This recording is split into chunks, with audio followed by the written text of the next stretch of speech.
Hello everyone, আসসালামু আলাইকুম। Welcome to my new blog video. আশা করি সবাই অনেক ভালো আছেন। আমরাও আলহামদুলিল্লাহ ভালো আছি। নতুন বাসায় আসার পর আম্মু আব্বু কিন্তু এই প্রথম আমাদের বাসায় আসলো।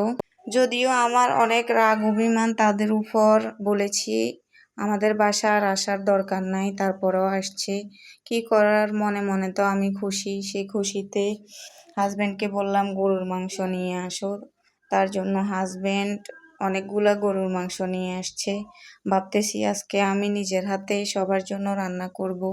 দেখা যায় আম্মু আব্বু আসলে কিন্তু সব সময় আমি রান্না করি। বাবার বাড়িতে কিন্তু শুয়ে বসে খেলেও আমি কিন্তু আমার আম্মু আসলে তার হাতে কোনো কাজ করাই না। আমি বলি যে আমি নিজে কাজ করব, আপনি কাজ করার দরকার নেই। যেহেতু বাড়িতে সারাদিন কাজ করে, এখানে এসেও কাজ করার দরকার নেই। আম্মু হয়তো বলে যে আমি করি, কিন্তু আমি অনেক সময় দেখা যায় আম্মু হাতে কোনো কাজ করাই না, আমি নিজেই করি। এখন আমি হাঁসটাকে কেটে ধুয়ে একদম পরিষ্কার করে নিব। পরিষ্কার করে আমি রান্না অফ ক্যামেরায় কিন্তু হাঁসের মাংসটা বসায় আমি অলরেডি রান্না করে ফেলছি। এক হাতে সব কিছু একাই সামলাইতেছি, এই জন্য আর ক্যামেরা ধরতে পারতেছি না। এদিকে লাল মুরগি আনছিল, লাল মুরগিটা আম্মু পরিষ্কার করে দিচ্ছে। আর এদিকে আমি গরুর মাংসটা গ্যাসের চুলায় বসাই দিচ্ছি যেন তাড়াতাড়ি হয়ে যায়। আর আমি দেখা যায় যে রান্নার ভিডিও তেমন একটা ছাড়ি না, যেহেতু যে যার যার মতো করে রান্না করবে, আবার কি বলে, তার জন্য আমি রান্নার পুরো ভিডিও কখনোই ছাড়ি না। যেহেতু আমি ব্লগ ভিডিও করি, আমি ছোট্ট ছোট্ট করে ভিডিও করি। এখন আমি সবাইয়ের জন্য রান্না বান্না করে একদম সবাইকে বসাই দিলাম ডাইনিং টেবিলে খাওয়ার জন্য। এই ফাঁকে একটা ইম্পর্টেন্ট কথা বলে নিই আপনাদেরকে। এখন কথা হচ্ছে, আমার আম্মু আব্বু আমাদের বাসায় আসে, আমি কেন আমার বাবার বাড়িতে যাই না।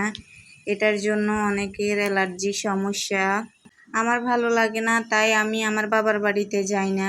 কিন্তু আমার আম্মু আব্বু আসলে আমি কিন্তু আদরের কোনো দিক দিয়ে কমতি রাখি না। জানি না তাদের কাছে কেমন মনে হয়, কিন্তু আমি তাদেরকে কখনোই কিছু বুঝতে দিই নাই। শুধুমাত্র মা বাবার ক্ষেত্রে এমন না, আমার শাশুড়ি আমাদের উপর অনেক অন্যায় অবিচার করেছে, তার প্রতিও আমি কোনোভাবে ভালোবাসার কমতি রাখি নাই। আমার বাসায় আসার পরে আমি কিন্তু যথেষ্ট তার জন্য করছি, কিন্তু তারপরেও আমি নাম পাই নাই। সারা রাত শাশুড়ি মায়ের জন্য একদম রান্না বান্না করছি, না ঘুমাই। প্রতিদানে কি পাইছি সেটা তো আমি ভিডিওতে বলছি আপনাদেরকে। যাই হোক, সব জায়গায় আমি পজিটিভটা করি, কিন্তু আমার ঘাড়ে সবসময় দোষটা আসে।